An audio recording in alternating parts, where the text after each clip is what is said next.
పరిశుద్ధ గ్రంథంలో నుంచి కీర్తన 122 122వ కీర్తన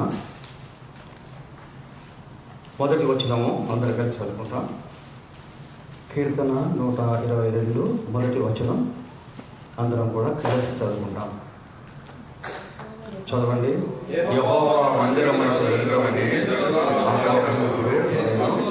సంతోషించుకొని చిన్న ప్రార్థన చేసుకుంటున్నాం.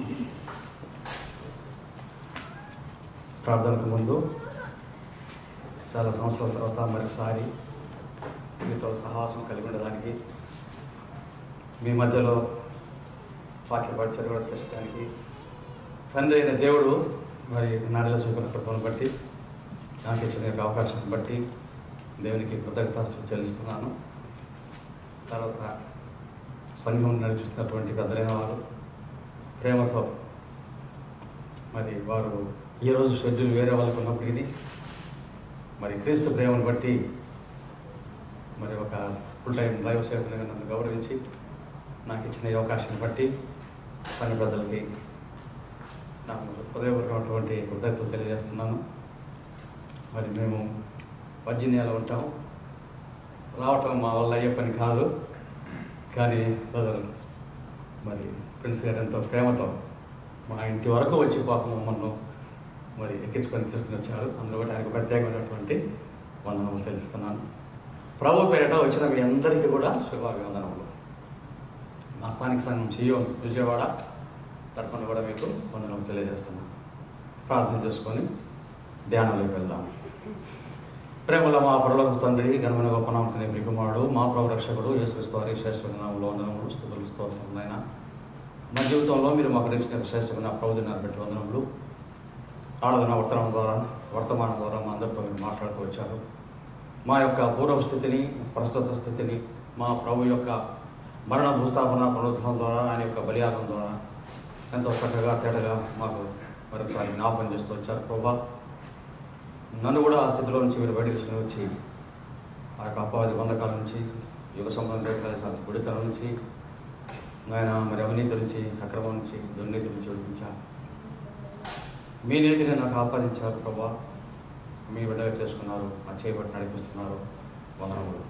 ఇటు అనువులో వచ్చిన మీ బిడ్డలు మిమ్మల్ని ఆరాధించి ఉండగా పరలోకంలో మీరు ఆనందించిన దాన్ని బట్టి మీకు వందనాలు, స్తోత్రాలు.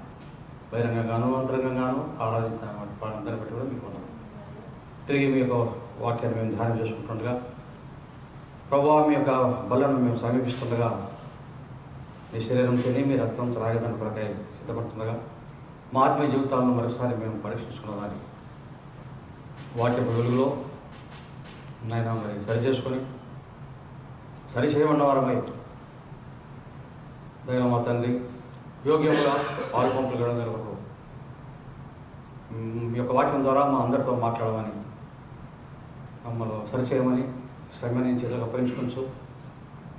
మానవ జ్ఞానానికి, మానవ తలంపుకు, మానవ మాటకు తావు లేకుండా చేయండి. పరిశుద్ధాత్మదేవ, మీరు ఏమైతే నీ ప్రజలమైన మాకు బోధించాలనుకుంటున్నారో, నేర్పించాలనుకుంటున్నారో స్పష్టంగా తేటగా మీరు మాతో మాట్లాడండి. ఎటువంటి మరి డిస్ట్రాక్షన్స్ లేకుండా చేయండి ప్రభావ. వినగలిగే చెవిని, గ్రహించగలిగే మనసును, అనుభవంలోకి తెచ్చుకోగలిగే సామర్థ్యాన్ని, శక్తిని మీరే మాకు దయచేయండి. సంవత్సరాల మహిమ, ఘనత, ప్రభావాలు మీకు ఆరోపిస్తూ యేసు పరిశుద్ధ నామములో ప్రార్థించి అతిగా వేడుకొచ్చున్నాము తండ్రి, ఆమేన్. మొదటి వచనం 122వ కీర్తనలో, యెహోవా మందిరమునకు వెలుదమని జనులు నాతో అనినప్పుడు నేను సంతోషించి తిని. ఎవరండి ఈ మాట అన్నది? ఏమండి? ఒక ఎల్డీసీనో, లేకపోతే ఒక డాక్టరో, ఇంజనీరో, లేకపోతే ఒక ఐటీ ఎవరో కాదు. ఆయన ఎవరైనా మహారాజు. ఆయన అంటున్నాడు, యెహోవా మందిరానికి వెళ్దామని జనులు అన్నప్పుడు నాకెంతో సంతోషమైంది. కారణం ఏంటి? ఆయన సంతోషించేదానికి ఆ యెహోవా మందిరంతో ఆయన అనుబంధం ఏంటి, లేక ఆయన యొక్క అండర్స్టాండింగ్ ఏంటి యెహోవా మందిరాన్ని గురించి? కీర్తన 103వ వచనంలో మనం ఇలాగ చదువుతారమ్మ గట్టిగా తెలుగులో చదవండి, నాకు బాగుంటుంది చెప్పేదానికి. తెలుగు బైబిల్ ఉన్న వాళ్ళు కీర్తన 3వ వచనంలో యెహోవాయే దేవుడని తెలుసుకొనుడి. యెహోవాయే దేవుడని తెలుసుకొనుడి. ఆయనే మనలను పుట్టించెను. మనము ఆయన వారము. మనము ఆయన ప్రజలము. ఆయన మేపు. చూడండి ఎంత చక్కని లేదు. అదే అసలు గ్రహించింది. ఎవరంటే యెహోవా భౌతికంగా ఆయనకి ఇచ్చినటువంటి తల్లిదండ్రులు యేసయ్య వాళ్ళ అమ్మ ఉన్నారు, కానీ వాళ్ళ అమ్మగారి గర్భములో పిండముగా నిరూపించి శిశువుగా తయారు చేసి ఈ లోకంలో జన్మింపచేసి దావీదుకు ఇచ్చినటువంటి ఆ ఆకారము, ఆ రూపము, ఆ యొక్క జ్ఞానము, వివేకము, బలము, నైపుణ్యము, వాయిద్యాలు వాయించగలగడం అన్నీ కూడా దేవుడు ఇచ్చినటువంటి. ఇంకా కొంచెం లోతుకు వెళ్తే 139వ కీర్తన 13-14లో మనం ఏం చేస్తామంటే, నా అంతరింద్రియములను నీవే కలుగజేసితివి, నా తల్లి గర్భంలో నీవే నీవు నన్ను నిర్మించిన విధము చూడగా నాకు భయమును ఆశ్చర్యమును. ఎంత అద్భుతమైన మాట. కనుక ఆయన ఆ గ్రహింపులో యెహోవా దేవుని గురించినటువంటి అండర్స్టాండింగ్లో ఉన్నాడు కనుక సంతోషించగలిగాడు. ఆయన మందిరానికి వెళ్దామన్నాడు కనుక ఇప్పుడు దేవుని యొక్క మందిరంలోకి ఒకసారి వచ్చిన తర్వాత ఆయన అనుభూతులు ఎట్లా ఉన్నాయి, అనుభవాలు ఎట్లా ఉన్నాయి చూద్దాం. చూడండి, కీర్తన 26వ కీర్తన 8వ వచనంలో, 26వ కీర్తన, యెహోవా నీ నివాస మందిరమును నీ తేజో మహిమ నిలుచు స్థలమును నేను ప్రేమించుచున్నాను. ప్రేమించేదానికి కారణం ఏంటంటే, ఇందాక నేను చెప్పినట్టుగా అసలు తన యొక్క ఉనికికి ఆయనే కారణం. అపోస్తలకార్యాలు 17లో ఉంటుంది, ఆయనలో బ్రతుకుతూ, ఆయనలో చెల్లిస్తూ, ఆయనలో ఉనికి కలిగి ఉన్నామంటాడు. కనుక దేవుడే మనల్ని లోకంలో జన్మింపచేశాడు, జీవింపజేస్తున్నాడు. ఈ రోజు సజీవులుగా ఉన్నామంటే ఆయన దయ. అంతేకాదు, ఇప్పుడు ఇంకేమంటాడంటే నీ తేజో మహిమ నిలిచే స్థలం.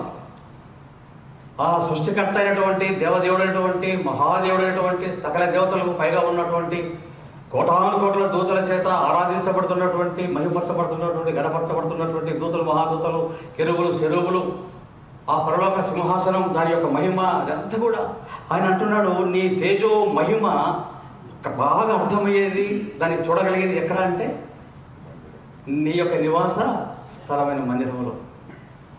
దేవుని ప్రజలం ఎక్కడైతే వచ్చి చేరతామో ఆయనకు ఒక మందిరంగా మనము ఆత్మీయ మందిరంగా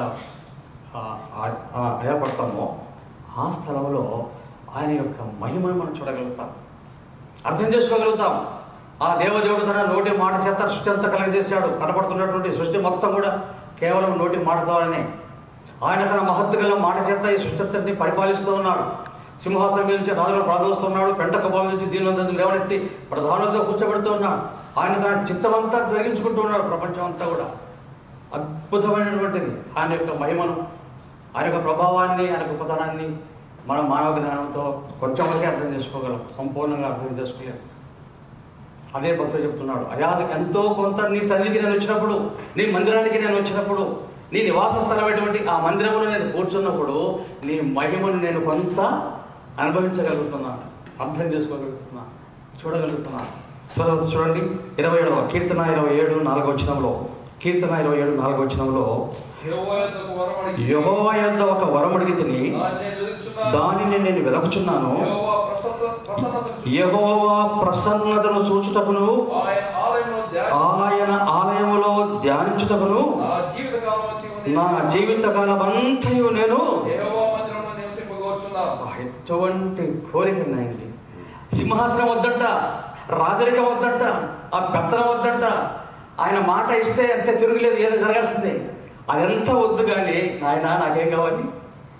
నీ మందిరంలో నీ పాదం దగ్గర నేను చేరి నీ ప్రసన్నతను చూడాలి. నీ దయ, నీ కరికరం, నీ కృప, నీ జాలి, నీ దీర్ఘశాంతం, నీ యొక్క దయాళుత్వం.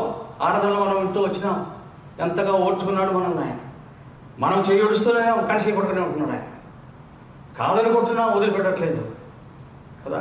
కొన్నిసార్లు చీకట్లోనే ఆనందిస్తున్నాం, పాపంలోనే ఆనందిస్తూ ఉన్నాం, ఆ నరకానికి పోయే దారిలోనే వెళ్తూనే ఉన్నాం. కానీ ప్రభు ప్రేమ అదే అంటున్నాం ఆయన, అయ్యా నీ యొక్క ప్రసన్నతను, నీవిచ్చే శాంతి, సంతోషం, సమాధానం, నెమ్మది, ఆనందం నీ స్థితిలో నేను అనుభవించగలుగుతున్నాను. సో 2 చూసా. మొదట ఏమన్నాడండి? నీ తేజ్. గుర్తుపెట్టుకోండి, మనకు ఒక పెద్ద ప్రాబ్లం ఉంది. ఏమంటే తెలుగులో అంటారు కదండి, ఈ చెవులో విని ఏమమ్మా, ఈ చెవులో విని ఈ చెవులో వదిలేస్తా ఉంటాం. కనుక జాగ్రత్త, ఈ మాట వినే మనం జాగ్రత్తగా విని ప్రజలు భద్రపరచుకుంటే చాలా మేలు పొందుతాం. ఆయన 2 మాటలు చెప్పాడు. మొదటి ఏమన్నాడు? ఈ మందిరం యొక్క గొప్పతనాన్ని ఎట్లా పోల్చాడండి ఆయన? యెహోవా నీ తేజో మహిమ నిలిచే. రెండవది ఏమన్నాడు? నీ యొక్క ప్రసన్నతను అనుభవించి చూసేటటువంటి స్థలం. కనుక ఇప్పుడు ప్రశ్న ఏంటంటే, మనం ఇక్కడికి మందిరానికి కర్మేలు ప్రార్థన మందిరానికి వచ్చినప్పుడు వారం లేక ఏ సమయంలోనైనా మందిరంలో మనం చేరినప్పుడు మనకు ఎవరు కనపడతారండి? మన భౌతిక నేత్రాలను ఎవరు కనపడతారు? స్టేజ్ మీద పాట పాడేవాళ్ళు, పక్కన కూర్చొని వాయిద్యాలు, ఇంకా నిలబడి కొత్త వాళ్ళు, ఇక తర్వాత స్నేహితులుగా ఉండేవాళ్ళు, మనం అభిమానించే వాళ్ళు, మనం ప్రేమించే వాళ్ళు, బాగా కలుపులో మాట్లాడుకొని సంతోషంగా. ఇప్పుడు ప్రశ్న ఏంటంటే, ఆ దేవాది దేవుని యొక్క ఆ తేజో మహిమను అనుభవించగలుగుతున్నామా, చూడగలుగుతున్నామా? ఆయన యొక్క ప్రసన్నత మన హృదయంలో సంపూర్ణంగా మనం అనుభవించగలుగుతున్నామా? ఆయన యొక్క కౌలిలోని రక్షణ, ఆయన యొక్క ఆత్మలో ఆనందం, ఆ పరలోకపు ఆనందాన్ని, ఆ సమాధానాన్ని ఇక్కడే అనుభవించగలుగుతున్నామా? ప్రశ్న. సరే, ముందుకు వెళ్దాం. చూడండి, అది ఒక అంశం అయితే, దావీదు గారు చెప్తున్నటువంటి ఇంకొక ఆయన అనుభవం ఏంటంటే, కీర్తన 48, 48వ కీర్తన 48, 9వ వచనంలో ఈ మాట చదువుకుంటాం. దేవా, మేము నీ ఆలయమునందు నీ కృపను ధ్యానించింది. అన్నిటికంటే ముఖ్యమైనది ఆరాధనలో మన ఇంట్లో వచ్చిన బ్రదర్ చెప్పారు చక్కగా. ఈ ఒక్క పాయింట్ చాలు మనం జీవితాంతమైన ఆరాధించడానికి, స్తుతించడానికి. దేవుని యొక్క కృపలో మనము పొందుకున్నటువంటి ప్రాముఖ్యమైన ఆత్మీయ ఆశీర్వాదం ఏంటంటే, ఎఫెసీయులకు రాసిన పత్రిక 1వ అధ్యాయం 7వ వచనం చదవండి బ్రదర్, ఎవరన్నా తెలుగులో. ఎఫెసీయులకు రాసిన పత్రిక 1వ అధ్యాయం. దేవుని కృపా మహేశ్వర్యమును బట్టి ఆ ప్రియునియందు ఆయన రక్తము వలన మనకు విమోచనము అనగా మన అపరాధములకు క్షమాపణ మనకు కలిగి ఉన్నది. మనం ఏమి చేయకున్నది. చూసారండి, ఊహ తెలిసినప్పటి నుంచి చిన్నప్పుడేమో చిన్నపిల్లలందరూ ఏమంటాం? ఎవరితో పోలుస్తామండి? చిన్నపిల్లలు దేవుడితో పోలుస్తాం, దేవ దూతలతో పోలుస్తాం. వాళ్ళకేం తెలియదు పాపం, ఏ పాపం ఎరగదు. కానీ కొంత వయసు వచ్చిన తర్వాత చూడండి, స్కూల్లో చేర్పిస్తా కానీ ఇక్కడ అమెరికాలో చేయకపోవచ్చు, బహుశా వేరే ప్రాంతాల్లో, మళ్ళీ అంటే మన ఇండియాలో ఏం జరిగింది, ఎల్కేజీ యూకేజీ తీసుకెళ్ళి బడిలో చేర్పించ కానీ 2 రోజులు వాడిని వెళ్తాడు, 3వ రోజు వాడు పక్కుని పెన్సిలో, పక్కుని రబ్బరో ఏదో వీడి బ్యాగులు పెట్టుకొని వస్తాడు. ఎవరు చెప్తారండి వాడికి? ఏమంటాం దాన్ని కదా? కనుక ఆదాము స్వభావం, ప్రతి మానవుని యొక్క జన్మతోనే వచ్చేటటువంటి పాప స్వభావం అనేది ప్రతి మనిషిని దేవునికి దూరంగా చేస్తూ ఉంది. ఆ పాప స్వభావాన్ని కల్పించినటువంటి అపవాది ఆసరాగా తీసుకొని ఆ వ్యక్తి జీవితాన్ని పూర్తిగా వాని కంట్రోల్లో తీసుకుంటాడు. మనసు యొక్కయో, శరీరం యొక్కయో కోరికలను నెరవేర్చుకుంటూ ఈ లోకంలో లోకాశ, శరీరాశ, నేత్రాశ, జీవోటమంతో దేవునికి దూరంగా వెళ్ళిపోతాడు. అందును బట్టి దేవుని యొక్క తీర్పు కిందికి వస్తాడు, దేవుని యొక్క ఉగ్రత కిందికి వస్తాడు, దేవుని యొక్క శిక్ష కిందికి వస్తాడు. ఏంటది? దేవుని మహిమపరచలేకపోవడం, దేవుని గణపరచలేకపోవడం, తన సృష్టికర్త అయిన దేవుని ఆరాధించలేకపోవడమే అన్ని పాపముల లేకల్లా మొట్టమొదటి పాపం. 2 ప్రధానమైన ఆజ్ఞలు చెప్పాడు దేవుడు. మొత్తం ధర్మశాస్త్రం అంతటిని క్రోడీకరించి 2 చెప్పాడు. మొదటిది ఏం చెప్పాడు? పూర్ణ అంతే. పూర్ణ బలంతో పూర్ణాత్మతో పూర్ణ మనసుతో నీ దేవుడు యెహోవాను. ఈ విషయంలోనే ప్రతి ఒక్క వ్యక్తి కూడా తప్పిపోయింది. ఏ భేదం లేదు, ఏ భేదం లేదు, అందరూ పాపం చేశారు. ఏ పాపం చేశారు? సృష్టికర్తను తల్లి గర్భంలో నిరూపించిన ఆయన పరలోక తండ్రిని ఎరగలేకపోవడమే, గౌరవించలేకపోవడమే, గణపరచలేకపోవడమే, ఆయన ఇచ్చిన ఆజ్ఞను పాటించలేకపోవటమే. వాక్యం చెప్తుంది ఆజ్ఞ అతిక్రమమే. కనుక ఈ ఆజ్ఞను ప్రపంచంలోని ప్రతి వ్యక్తి అతిక్రమిస్తాడు, పాపిగా తెచ్చబడ్డాడు. వాక్యం సెలవిస్తుంది పాపము వలన వచ్చు జీతము ఏమన్నమంటది? రెండవ ఆత్మ అగ్ని గంధకములతో మండేటటువంటి గుండములకు నెట్టివేయబడ్డాం. అక్కడ అగ్ని ఆడదు, పొరుగు యుగములు కాలిపోవలసిందే. భయంకరమైన పరిస్థితి అది. ప్రతి మానవుడు ఎదుర్కొంటున్నటువంటి భయంకరమైన పరిస్థితి అది. అయితే ప్రేమ కలిగిన దేవుడు మన తల్లి గర్భంలో నిరూపించింది ఆయనే కనుక మనం ఫస్ట్ చూసాం కదా, నా తల్లి గర్భంలో కదా, నా తల్లి గర్భంలో నిరూపించింది నీవే అన్నా. కనుక ఆ ప్రేమను బట్టి ఆయన తన ప్రభువును ఆనుకొని ఉన్న తన ప్రియ కుమారుని, ఏ భయభావం ఎరిగిన వాడిని, దేవుడితో సమానంగా ఉండవలసిన ఈ లోకానికి పంపించాడు. ఆ ప్రియ ప్రభు ఇష్టపూర్వకంగా తనను తాను బలిగా అర్పించిన దాని కొరకై ఈ లోకంలో పాపం లేకుండా పుట్టి, పాపం లేకుండా పెరిగి, పాపరహితుడుగా జీవించి తన యొక్క పుణ్య పావన పరిశుద్ధ పవిత్ర రక్తాన్ని కడగొట్టు వరకు కాచినాడు. నీ యొక్క నా యొక్క లోకంలోని ప్రతి మానవుని యొక్క చిన్న పెద్ద అపరాధములన్నిటినీ, పాపములన్నిటినీ క్షమించి వేసేదాని కొరకై ఘోరమైనటువంటి హింసా బాధ మీద అనుభవించినాడు. మన చెడు తలపులను బట్టి ఆయన తెరలో తలకేరితాం, చేతులు చేసిన పాపాన్ని బట్టి చేతులలో మేకులు, కాళ్ళతో చేసిన పాపాన్ని బట్టి కాళ్ళలో మేకులు, వీపంతా దున్నబడింది, దేహం అంతా రక్తసిక్తమైంది, ముఖం మీద ఉమ్మి వేయించుకున్నాడు, గడ్డ వేటుకలు పెరిగివేశారు, పిడిగుద్దులు గుద్దారు, కళ్ళు మూసి పట్టి మీద కొట్టిందో చెప్పు అన్నారు. ఘోరమైనటువంటి ఏ క్రిమినల్ అనుభవించలేదు. యేసుక్రీస్తు ప్రభువారు నిన్ను నన్ను రక్షించడానికి, నీ పాపం నా పాపం నుంచి, ఆ పాప శిక్ష నుంచి విడిపించడానికి ఆయన పొందిన శ్రమ, ఆయన చెల్లించిన క్రయం. అందుకని అంటాడు అక్కడ, అది ఎన్నటికీ తీరక అట్లు ఉండవలసిందే అంటాడు. ఎవరు చేయలేరు, తల్లిదండ్రులు చేయలేరు. ఆ యొక్క విమోచన ఆయన ప్రభు చేశాడు. కడగడ రక్తం కాచి ప్రాణం పెట్టాడు. ఎవరైతే విశ్వసిస్తామో, ఇందాక ఆడవాళ్ళు మనం విన్నాం కదా, మన క్రియలు ఏమి అవసరం లేదు. నా పాపం నిమిత్తమై రక్తం కాచాడు, ప్రాణం పెట్టాడు. ఆయన పొందిన దెబ్బల ద్వారా నాకు స్వస్థత రావాలని, ఆయన శాపరాహి వేలాడి నా శాపం అంతా కొట్టివేయబడాలని, ఆయన మృతి పొంది నాకు జీవాన్ని ప్రసాదించాలని, ఆయన చనిపోయి సమాచారపడి తిరిగి లేచి ఒక జీవం గల నిరీక్షణ నాకు ఇవ్వాలని. అంతేకాదు ఆయన పరలోకానికి వెళ్ళి తండ్రి కృపాసన కూర్చొని ఇప్పుడు కూడా మనందరికీ ఒక మానక విజ్ఞాపన నమ్మితే ఆయన మరణ భూస్థాపన పునరుద్ధానములందు విశ్వాసం నుంచి ఐక్యపరచుకుంటే అయిపోయాయి, ఒక వ్యక్తిని నీతిమంతుడుగా తీర్చారు. అది మనం ఆరాధనలో వింటూ వచ్చాం. కనుక ఆయన యొక్క కృపలో మనం ఫస్ట్ పొందుకునేటువంటి ఆత్మీయ ఆశీర్వాదం, వెలకట్టలేని ఆశీర్వాదం ఏంటంటే ఆత్మ నరకానికి వెళ్లకుండా రక్షించబడుతుంది, పరలోకానికి వారసులు అవుతాం, హక్కుదారులం అవుతాం. ఎప్పుడైతే ఈ రక్షణ పాపక్షణ భావనలే కనుమలోకి వస్తామో వెంటనే దేవుడు నువ్వు నా బిడ్డవు అనేటటువంటి ఒక అష్యూరెన్స్ మన హృదయంలో మనకి ఇచ్చేదాని కొరకై ఎఫెసీ రాసిన పత్రిక 1వ అధ్యాయం 13వ వచనం చదువుతారు. ఎఫెసీ రాసిన పత్రిక 1వ అధ్యాయం 13వ వచనం. మీరును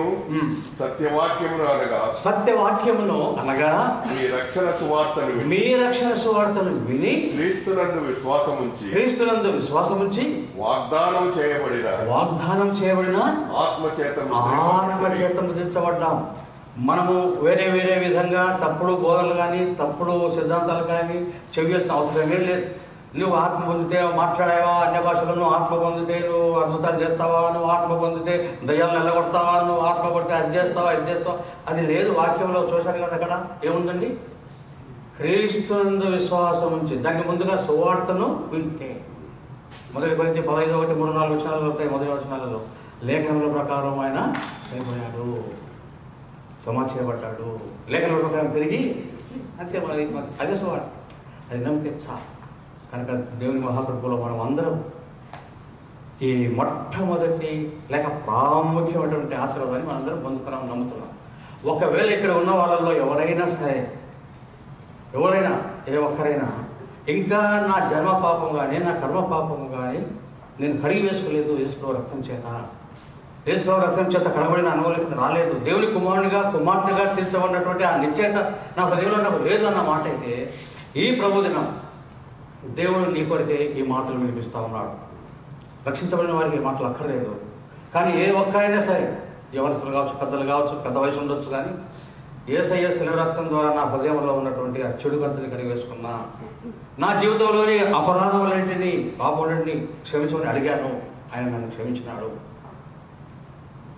చేతులేండి రోమా 8:1 ఏం చదువుకుంటాం మనం? కాబట్టి ఇప్పుడు క్రీస్తు యేసునందున్న వారికి ఏ శిక్షా విధి లేదు. అందువల్ల నేను ఇచ్చినాను అని చెప్తే ప్రభు స్తోత్రం.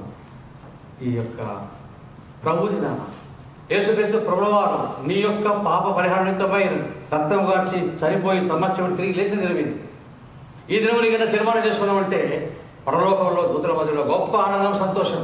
ఒకవేళ ఎవరైనా సరే పొరపాటు నాకు తెలియదు కాబట్టి చెప్తున్నా మళ్ళా ఈ ప్రభుదినం దేవుడు ప్రేమించి నీకు ఇస్తున్నటువంటి గొప్ప సదవకాశం. నువ్వు కూడా రక్షించబడి, నువ్వు కూడా నీ రోజుగా తీర్చబడి, నువ్వు కూడా దేవుని కుమార్తెగా కుమారుడుగా తీర్చబడి ఆయన యొక్క పరలోక సంబంధమైన ప్రతి ఆశీర్వాదానికి నువ్వు పాత్రలుగా అవుతావు.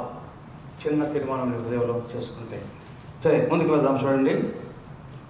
దాని తర్వాత ఏమంటాడంటే యెషయా గ్రంథం 2వ అధ్యాయం, యెషయా గ్రంథం 2వ అధ్యాయం 3వ వచనంలో, యెషయా గ్రంథం 2వ అధ్యాయం ఆ కాలమున లేక యెషయా గ్రంథం 2వ అధ్యాయం ఆ కాలమున సియోనులో నుండి ధర్మశాస్త్రము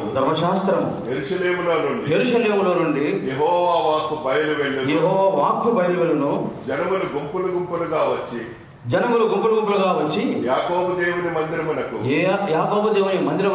యెహోవా పర్వతమునకు మనము వెళుదము రండి. ఆయన తన మార్గముల విషయమై మనకు బోధించును. మనము ఆయన త్రోవలలో నడుదము అని చెప్పుకుంది. యాక్చువల్గా 2వ వచనంలో ఏముందండి? 2వ వచనంలో అంత్య దినములలో పర్వతముల పైన యెహోవా మందిర పర్వత శిఖరమున స్థిరపరచబడి కొండల కంటే ఎత్తబడును. ప్రవాహము వచ్చినట్టు సమస్త అన్ని జనులు దానిలోనికి వచ్చారు. అంత్య దినములో సంపూర్ణంగా నెరవేర్చబడే ప్రవచనం ఇది. కానీ యేసు ప్రభువు వారు మృతి పొంది తిరిగి లేచిన తర్వాత నూతన నిబంధన సంఘము కట్టబడిన దినం నుంచే ఈ ప్రవచనం నెరవేరుతూ వస్తుంది. కనుక ఇప్పుడు చూడండి, అన్యులైన వాళ్ళు అనేకులు, అన్యజనులు అనేకులు యేసు ప్రభు రక్తం, ఆ యేసు ప్రభు యొక్క బలియానం నుండి విశ్వాసం ఉంచి దేవుని బిడ్డలైనారు, ఆరాధికులైనారు, కొంతమంది సేవకులైనారు. కనుక ఈ ప్రవచనం నెరవేర్పు జరుగుతుంది. ఇప్పుడు అంత్య దినాలలో సంపూర్ణంగా ప్రవాహంలాగా వస్తారు. సరే, మన పాయింట్ ఏంటంటే ఇక్కడ చూడండి, యాకోబు దేవుని మందిరములకు యెహోవా పర్వతములకు మనం వెళుదము రండి. ఏమైందంట? దేవుని మందిరంలో ఆయన తన మార్గముల విషయమై మనకు బోధించు. కనుక ఇప్పుడు దేవుని మందిరంలో ఏవి మనం పొందుకుంటామండి? దేవుని యొక్క చిత్తం, దేవుని యొక్క మార్గముల విషయమైనటువంటి బోధ మనం పొందుకుంటాం. దేవుని యొక్క ప్రణాళిక నిన్ను నన్ను సృష్టించడంలో, ఈ లోకంలో జీవింపచేయడంలో, ఈ యొక్క సంఘాన్ని ఇక్కడ ఏర్పరచడంలో, ఈ సంఘం ద్వారా నువ్వు ఏమి మేలు పొందాలా, ఏ ఆశీర్వాదం పొందాలా, ఏ రకంగా దేవునికి మహిమ తీసుకురావాలా, ఏ రకంగా ఇతరులకు అన్యులైన వారికి దేవుని ఎరిగిన వారికి మేలు జరగాలో అదంతా ఆయన డిజైన్ చేశాడు. కనుక ఆయన చిత్తమంతా నెరవేర్చబడేదాన్ని కొరకైనటువంటి ఉపదేశం, ఎవరిని ఎలాగ బలపరచాలో, ఎవరిని ఎలాగ ప్రేరేపించాలో ఆయన తన యొక్క వాక్యం ద్వారా బలపరుస్తూ ఉంటాడు. అందుకనే ప్రతి ఆదివారం తనే దేవుని మహిమపరచడానికి ఆరాధన కొరకైన వర్తమానం కూడి వచ్చిన వారందరికీ ఆత్మీయమైనటువంటి స్థిరంగా ఉండడానికి, బలంగా ఉండి ఎదిగి ఆయన రాకడానికి సిద్ధపడడానికి, ఇతరులకు ఆశీర్వాదకరమైన కొరకైన బోధ చేస్తూ ఉంటాం. చూడండి, పౌలు గారు ఈ విషయంలో ఎంత చక్కగా వ్యక్తపరుస్తాడో. హెబ్రీ రాసిన పత్రిక 6వ అధ్యాయం, హెబ్రీలకు రాసిన పత్రిక. జాగ్రత్త, చాలా విలువైన విషయాలు మనం ధ్యానం చేస్తున్నాం. పరిశుద్ధాత్మ దేవుడు మన దృష్టికి తీసుకొస్తున్నాడు. జాగ్రత్త హృదయంలో భద్రపరుచుకుందాం. ఎందుకు ఈ యొక్క ఉపదేశం? దేవుని మందిరంలో వాక్యం యొక్క బోధ ఎందుకు? 10 నిమిషాలు అయిపించుకోవచ్చు కదా, 40 నిమిషాలు వర్తమానం ఎందుకు? కొంతమంది గంట చెప్తారు, ఎందుకు గంట చెప్పడం?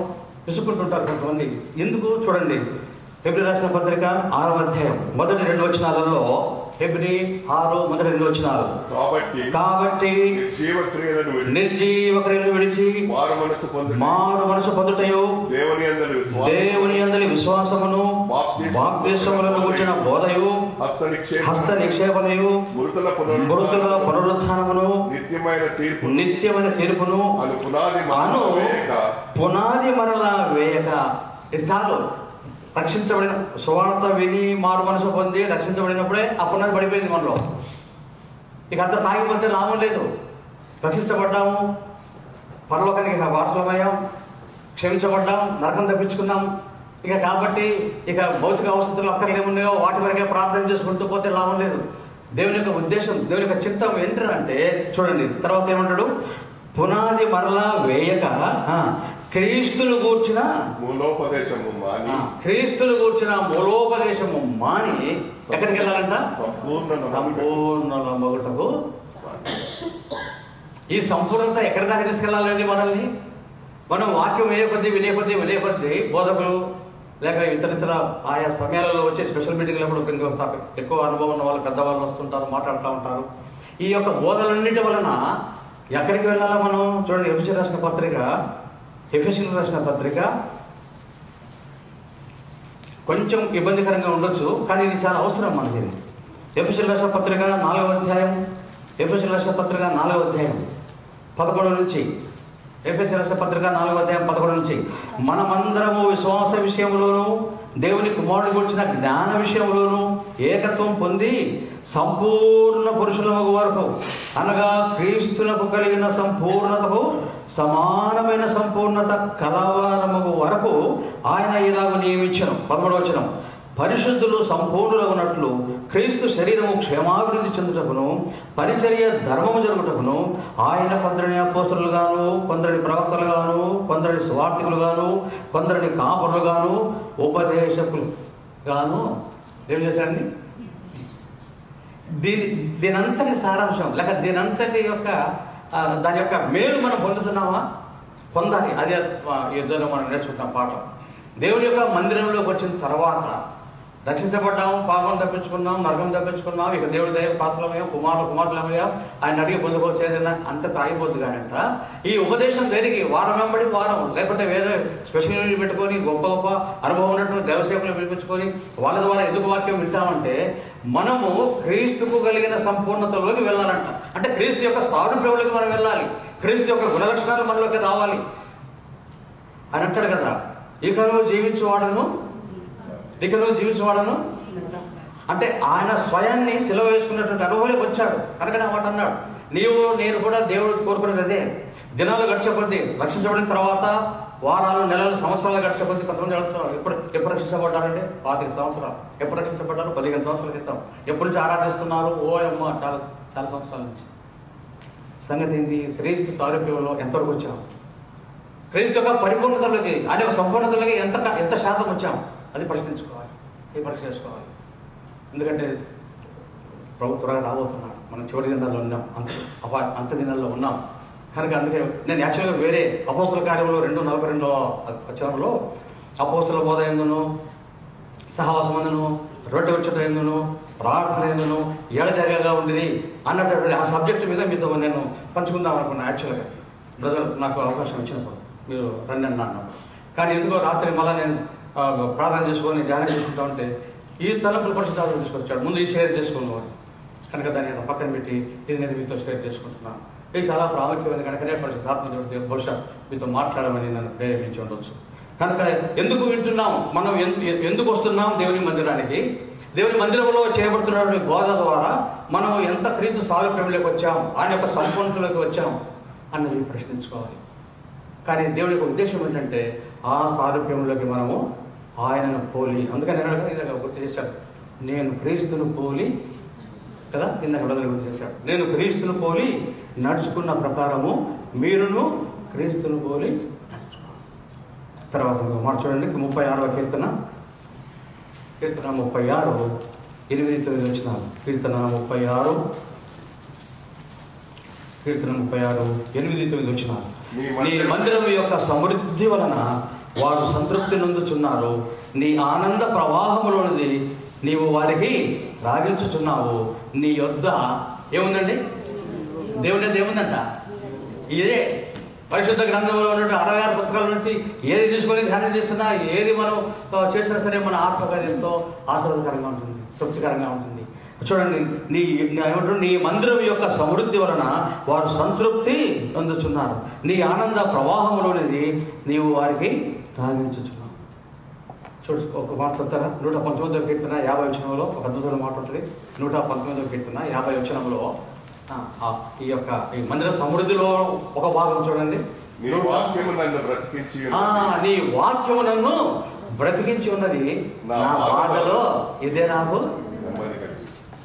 ప్రేమటి సోదర సోదరి, దేవుడి యొక్క మందిరంలోకి వచ్చినప్పుడు, ఆయన వాక్యాన్ని శ్రద్ధగా వింటున్నప్పుడు, హృదయంలోకి దాన్ని తీసుకుంటున్నప్పుడు, పరిశుద్ధాత్మ దేవుడు దానిని మనలో ఫలింపచేస్తూ వస్తున్నప్పుడు ఆ నిజమైన పరలోక శాంతి, సంతోష, సమాధానాన్ని సమృద్ధిగా అనుభవిస్తాం. బాహ్య పరిస్థితులు ఎలా ఉన్నా సరే అవి మనల్ని ప్రభావితం చేయవు. అందుకని అంటాడు కదా, ఆయన క్రీస్తు ప్రేమ నుండి ఏది కూడా మనల్ని అంటాడు. ఆయన అనుభవం అది. అంతలోకి మనం రావాలని. సరే, ముందుకెళ్దాం. నాకు వచ్చిన టైం అయిపోయింది కనుక కీర్తన 18 6వ వచనం. కీర్తన 18. నా శ్రమలో నేను యెహోవాకు మొరపెట్టితిని, నా దేవునికి ప్రార్థన చేసితిని, ఆయన తన ఆలయములో ఆలకించి. గమనించండి బాగా, ఆయన తన ఆలయములో ఆలకించి నా ప్రార్థన. చూసారా ఎంత అద్భుతమైనటువంటి ఆశీర్వాదం.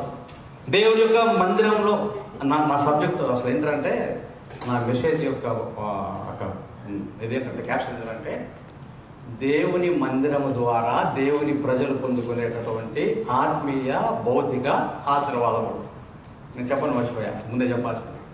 నా యొక్క మెసేజ్ యొక్క భావం ఏంటంటే, దేవుని మందిరము ద్వారా దేవుని ప్రజలు పొందుకునే ఆత్మీయ భౌతిక ఆశీర్వాదాలు. ఇప్పుడు మనం ఆత్మీయ ఆశీర్వాదాలు చూస్తూ వచ్చినాం ముందు. ఇప్పుడు చూడండి, భౌతికమైనటువంటి విషయాలు కూడా చెప్తా ఉన్నాడు కదా. నా శ్రమలో నేను యెహోవాకు. అవును, దేవుని నమ్మితే శ్రమలు వస్తాయా అండి? దేవుని నమ్ముకున్న వాళ్ళకు దేవుని బిడ్డ కష్టాలు వస్తాయా?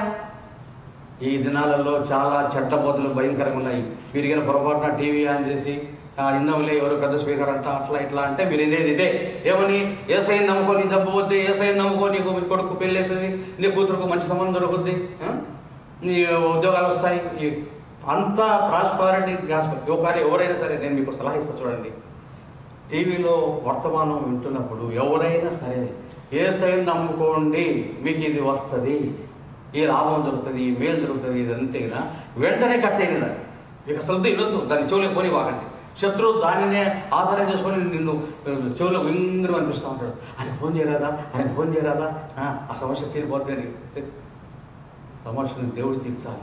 ఆయన సొంత సమయంలో, ఆయన విధానంలో చేస్తాడు. ఆయన పౌలు గారు మొదలుపెట్టాడు, ఏమని, అయ్యా నేను ఇంత సేవ చేస్తున్నా కదా, ఇంత పచ్చడి చేస్తున్నా కదా, నేను చాలా బాధపడుతున్నాను, ఇది నా నుంచి దీన్ని నా నుంచి తీసివేవాడు. ఏమడు ప్రభు, ఏం పర్వాలేదు, ఎట్లా దానిని అధిగమించి సేవ చేస్తావు, అది ఉంటేనే నువ్వు ఇంకా అధికంగా సేవ చేస్తావు, దాని కొరకు నా కృప నీకు అంతే. అది వాక్యం చెప్పేది, అది బోధ కూడా చేయాల.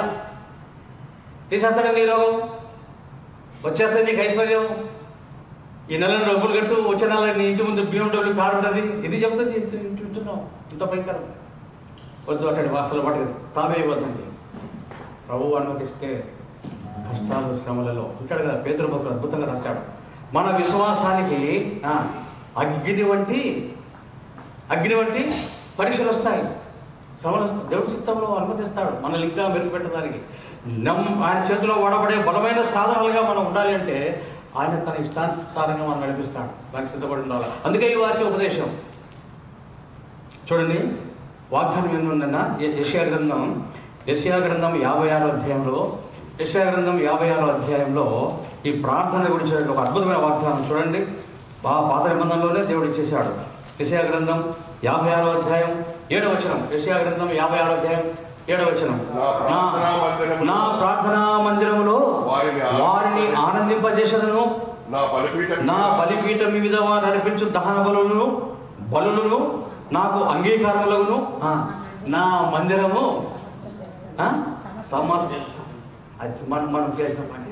ఈ మందిరంలో నువ్వు ప్రార్థన చేసి దేవుని సన్నిధిలో యథార్థంగా జీవించి నమ్మకంగా జీవించి నీ సమస్య ఏదో, నీ శ్రమ ఏదో, నీ కష్టం ఏదో, నీ బాధ ఏదో ఆయన ద్వారా నువ్వు తీర్చుకున్న తర్వాత నువ్వు సాక్ష్యం ఇచ్చి నీ ఇరుగు వారికి, నీ స్నేహితులకు, నీ బంధువులకు, నీ మిత్రులకు, నీ సహపాఠి ఉద్యోగులకు నా దేవుడు నమ్మదగిన వాడు, భయంకర పరిస్థితుల నుంచి నన్ను లేవనెత్తినాడు, వాటిలో ఉన్న తత్వం 107వ కీర్తనలో ఉంటుంది, వారు పడిన గుట్టల నుంచి ఆయన తన వాక్కును పంపి వారిని బాగు వారు కష్టకాలంలో యెహోవాకు మొరపెట్టి ఆయన వారిని విడిపించను, వారు ఆయనను మహిమపరచని ఉంది. అవన్నీ మనం సొంతం కావాలి, అవన్నీ మనం అనుభవంలోకి రావాలి.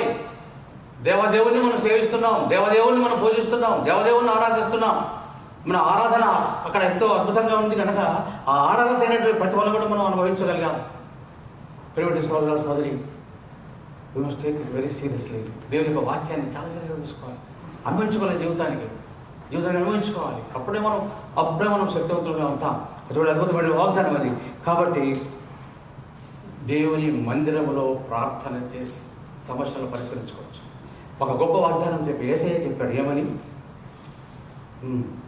మీరు భూలోకములో దేనిని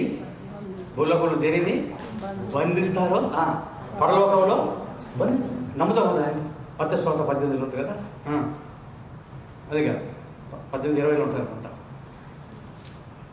దానికి ముందు ఇంకా ఉంది కదా, దేనిని బంధిస్తా, అది రైట్ 18 మీరు భూమి మీద వేటిని బంధించులో అవి పరలోకమందులో బందిపోడును, భూమి మీద వేటిని విప్పుదులో అవి పరలోకమందును విప్పబడును అని ఏమని చెప్పాడండి? మీతో చెబుతున్నానండి. ఏమన్నాడు? నిశ్చయంగా ఫర్ షూర్. శత్రువుకు తెలుసు బాగా, అపవాదికి తెలుసు బాగా. దేవుని బిడ్డలు దేవుని సంఘముగా కూడి వచ్చి సంఘ ప్రార్థనలో వాళ్ళకైనా మొరపెట్టినారంటే వారి మొర ఆకాశానికి తీరుతుంది, వారి ములుగు ఆయన వింటాడు, ఆయన దిగి వస్తాడు వాళ్ళని రక్షించడానికి, విడిపించడానికి వాడికి అపవాదికి తెలుసు. కనుకనే వాక్యం అంతా దానికి ఇష్టపడతారు. కానీ ప్రార్థనలో ఏకీభవించి ప్రార్థన చేసేదానికి మాత్రం అపవాది అనుమతి ఏదో పాఠకం వస్తుంది, కానీ దాన్ని అధిగమించాలా. కర్మేలు విశ్వాసులరా, కర్మేలు మరి దేవుని బిడ్డలారా, ఈ యొక్క వాక్యం మనం హెచ్చరిక చేస్తూ ఉంది. మనకున్నటువంటి సమస్యలు ఆత్మీయమైనవి, భౌతికమైనవి, మనకున్నటువంటి అక్కరలు ఆత్మీయమైనవి, భౌతికమైనవి, మన పిల్లలు, వాళ్ళ భవిష్యత్తు, వాళ్ళ క్షేమం అంతా కూడా మనం చేసే ప్రార్థన మీద ఆధారపడుతుంది. సంఘ ప్రార్థనలు చాలా శక్తివంతమైనవి. దేవుడు ఇచ్చిన వాగ్దానం నిశ్చయంగా మీద చెబుతున్నాను అన్నాడు. ఓకే, వెళ్దామండి, ముందుకెళ్దాం. ఇక మనము టైం అయిపోయింది కనుక వాళ్ళు వెళ్దాం. చివరిగా ఇప్పటికి మనము ఒక 4-5 నిమిషాలు చూసాం. మరొకసారి జ్ఞాపకం చేస్తాం మర్చిపోకుండా. దావీదు గారు ఏమన్నాడండి? యెహోవా మందిరములకు వెళుదామని జనులు నాతో అనినప్పుడు నేను సంతోషించాను, నాకు దేవుడు ఉల్లసించింది. ఎందుకు? ఏదయ్యా కారణం? మందిరంలో ఏం చూశాడు ఆయన? దేవుని యొక్క తేజో మహిమ చూశాడు, ఆయన గొప్పతనాన్ని చూశాడు. ఆయన ఆత్మీయ నేత్రాలు తెరవబడ్డాయి, పరలోక సంగతులన్నీ ఆయన చూడగలిగాను. అంతేనా? ఇంకేం చూడాడు ఆయన? ఆయన యొక్క ప్రసన్నతను నేను అనుభవించా. ఆయన సజ్జులు, ఆయన భాగాన్ని కూర్చుంటే ఎంత శాంతి, ఎంత సంతోషం, ఎంత నెమ్మది. హృదయంలో ఉన్న కలివి, ఆ యొక్క కలవరం కలివి అంతా ఎటబోయిపోయింది, నెమ్మది వచ్చింది. ఆత్మ సంధింపు, దైవాత్మ సంధింపు దేవుని యొక్క సహవాసంలో అనుభవించాడు. అది పక్కన పెట్టి. ఒకటి రెండోది మనం ఏం చేసాం చూసాం, దేవుని యొక్క మందిరంలో దేవుని యొక్క కృపను ధ్యానించాం. ఆ కృపలో అన్నిటికంటే ప్రాముఖ్యమైనటువంటి ఆత్మసమైన ఆశీర్వాదం ఏంటది? తన కృపా మహదైశ్వర్యమును బట్టి ఆ ప్రియుని రక్తం వలన మన అపరాధములకు మనకు చేయడు, క్షమాపణ తిరుగులేదు, రక్షించబడ్డాం, విమోచించబడ్డాం, దేవుని బిడ్డలమయ్యాం. అది మొదటి. రెండోది ఏమనుకున్నామండి? దేవుని మందిరంలో ఏముంటుందంట? ఆయన తన మార్గముల గురించి మనకు తెలియజేస్తాడు, బోధిస్తాడు. ఆయన ఉద్దేశం మన యొక్క జీవితంలో ఆయన యొక్క ప్రణాళిక అంతా ఏంటి, ఆయన చిత్తం అంతా ఏంటి, అదంతా వాక్యం వింటూ ఉండగా వాక్యం ద్వారా తెలియజేస్తాడు. రావాలా అన్నది, క్రీస్తుని పోలి నడుచుకోవాలా అన్నది, దేవుని యొక్క చేతిలో మనం వాడబడాలి, నిజంగా వాడబడాలి, అర్హమైన పాత్రలుగా మనం తీర్చబడాలి. ఇప్పుడు మనం చూసాం మూడవదిగా ఏంటంది? ప్రార్థన. నా శ్రమలో నేను యెహోవాకు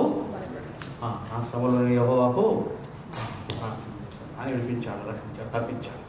ఇప్పుడు చూద్దాం చివరిగా ఆదికాండము 28వ అధ్యాయం. ఆదికాండం 28వ అధ్యాయము.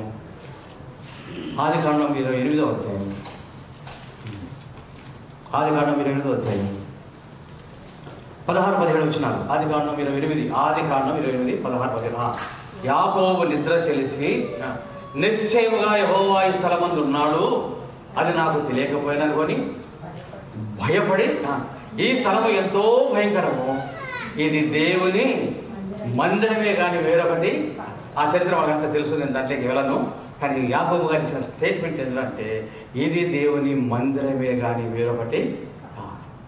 దేవుని మందిరంలో అది దేవుని మందిరం అనగానే ఆయన నోటి నుంచి ఏమని వచ్చింది? ఆ స్థలాన్ని ఏమన్నాడు? ఈ స్థలము ఏముంది అక్కడ? ఈ స్థలము ఎంతో, ఇక్కడికి వచ్చి వేషధరణగా ఇక్కడికి వచ్చి ఒక రకంగా నటిస్తే, ఇక్కడికి వచ్చి మనకున్న పావల భక్తిని ముప్పావల భక్తిగా చూపించుకుంటే, ఇక్కడికి వచ్చి మనకున్న నీతి 10 పైసల నీతిని రూపాయల నీతిగా చూపించుకుంటే ఆయనకు తెలుసు అంతా మన హృదయ రాశాలన్నీ ఎరిగినవాడు. అందుకని ఆయన అంటున్నాడు, ఆయన స్థలం అని తెలియగానే ఇక్కడ దేవుడి స్థలం, దేవునికి మందిరం అంటే దేవుని యొక్క నివాసం, దేవుని యొక్క సన్నిధి అనగానే ఆయన ఏమైందంటే ఆయనకి భయమైంది. సోదరులు నిజంగా భయపడుతున్నాము. మందిరానికి వచ్చేటప్పుడు మనకు భయం ఉంటే 9-10 గంటలకు ఆరాధన స్టార్ట్ అవుతుంది. ఓపెనింగ్ ప్రేయర్ 10-10 లేదా మీ టైం ఎంతండి? 1:30కి ఓపెనింగ్ ప్రేయర్ జరుగుతుందంటే దేవుని యొక్క సన్నిధి అంటే భయం ఉంది అనుకోండి మనకి. ఎందుకంటే వస్తాం మిమ్మల్ని ఏమైనా నేరస్తులుగా తట్టుదల చేయాలి కాదండి, చెప్తున్న వరకే, మీ మేలు వరకే. 1:30కి ఓపెనింగ్ ప్రేయర్ ఉంది కర్మేల్ ప్రేయర్ హౌస్లో సండే అంటే ఎన్ని గంటలకు రావాలి మనం? అట్లీస్ట్ 5 minutes ముందే వచ్చి వ్యక్తిగత ప్రార్థన చేసుకోవాలి. అక్కడ ప్రభావ వచ్చేవాళ్ళని తీసుకురండి, వాక్యం చెప్పే బలపరచండి, ఆత్మతో నన్ను కూడా సిద్ధపరచండి, నేను చక్కగా విని ఆ వాక్యం ద్వారా మీరు పొందినట్టుగా నాకు కూడా సాయం చేసుకోవాలి. అది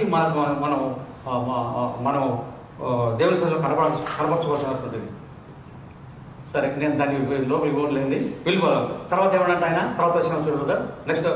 నెక్స్ట్ వర్స్. పరలోకపు గవిని ఏమనండి? దేవుని యొక్క మందిరంలో ఎవరైతే చేరి ఆయనను ఆరాధిస్తుంటారో, గణపరుస్తుంటారో, మహిపరుస్తూ ఉంటారో, ఆయన చెప్పే యొక్క వాక్కులను విని జీవితాలను క్రమపరుచుకుంటూ క్రీస్తు స్వారూప్యంలోకి వస్తారో, కష్టాల్లో బాధల్లో అటు ఇటు పోకుండా మనసును స్థిరం చేసుకుని ఆయన మీదనే ఆధారపడతాడు, ఆయన కృప మీద, ఆయన దయ మీద కడికగా ఆధారపడతాడు, ఆయన కొరకైనటువంటి జీవితాన్ని సమర్పించుకొని సజీవ యాగముగా ఆయన కోసమే బతుకుతూ ముందుకు సాగుతూ ఉంటే, ఇక్కడ కూడినటువంటి మనందరం ఇప్పుడు ఎక్కడున్నామంట? ఏమో మనం ఎక్కడన్నా తెలుసా? ఎక్కడున్నామంట? పరలోకపు గవిన్లో ఉన్నాం. అంటే ఊరికి ఒక గవిని ఉంటుంది అనమాట. అంటే ఆ గవిని దాటగానే ఏమైనట్టు ఆ ఊరిలోకి వెళ్ళినట్టు. పులిమేర అంటాం కదా, ఆ ఊరికి పిల్లమేర దాటగానే ఊరికి వెళ్ళిపోతాం. ఇప్పుడు మనము పరలోకం యొక్క ఎక్కడమ్మా? పరలోక పులిమేరలో ఉన్నాం. మధ్య ఆకాశంలో కడపరం మోగినంత వెళ్ళిపోతాం మనం, అంతే. ప్రభు మనం పిలిచినంటే వెళ్ళిపోతాం, అంతే. ఎంత సంతోషం చూడండి, ఎంత దేవుని యొక్క మందిరం మన మధ్యలో ఉండడం అనేది ఎంత గొప్ప ఆశీర్వాదం మనకి. ఈ కర్మేలు ప్రార్థన మందిరం కూడా ఏర్పడడానికి కొన్ని సంవత్సరాల క్రితం కొంత పోరాటం జరిగింది. కొంతమంది వద్దని, కొంతమంది కావాలని. బ్రదర్ మన పాల్ రెడ్డి గారు, తర్వాత శ్రీనివాస్ బ్రదరు, ఇంకా ప్రేమ్ బ్రదరు, వేమూర డేవిడ్ అన్న, వీళ్ళంతా ప్రిన్స్ బ్రదరు, వీళ్ళంతా కలిసి పాపం చాలా శ్రమపడ్డారు. ఈ ప్రాంతంలో ప్రజలు అంత దూరం రావాలంటే కష్టం, ఎన్నో గంటలు ప్రయాణం చేయాల్సి వస్తూ ఉంది.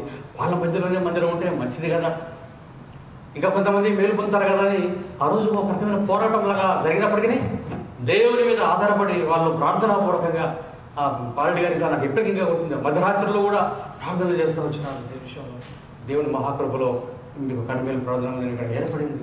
మీరు రాగలుగుతున్నారు, దేవుని ఆరాధిస్తున్నారు, దేవుని యొక్క సన్నిధిని అనుభవిస్తున్నారు, దేవుడు చేసే మేలులను పొందుకుంటున్నారు, కృతజ్ఞతాస్తుతులు కూడా చెల్లిస్తూ ఉన్నారు. ఎంత సంతోషం! అన్నిటికంటే సంతోషం ఏంటంటే మనం ఇప్పుడు ఎక్కడున్నాం? పరలోకపు గవిలో ఉన్నాం. ఈ మాట చెప్తామండి అందరం సంతోషంగా. ఈ మాట చెప్తామా? ఏమని చెప్తామంటే పరలోకపు గవిని ఇదే అనే మాట అంటే చాలు. మనమందరము ఏక కంఠంతో విశ్వాసంతో పరలోకపు గవిని ఇదే అని అన్ని డిక్లేర్ చేసి పరలోకానికి వెళ్దాం. ఏమండి? అందరం గట్టిగా విశ్వాసంతో నమ్మిన వాళ్ళందరూ పలకండి అంటే పలకండి. పరలోకపు గవిని ఇదే. ఈ కర్మేలే, ఈ కర్మేలు యొక్క సహవాసం, ఈ కర్మేలు మందిరం యొక్క అనుభవం, పరలోకం యొక్క గవి. పరిశుద్ధాత్మ దేవుడు ఈ లేఖన భాగంలో మనం ఇప్పటిలో ఆశీర్వదించుకుంటాం.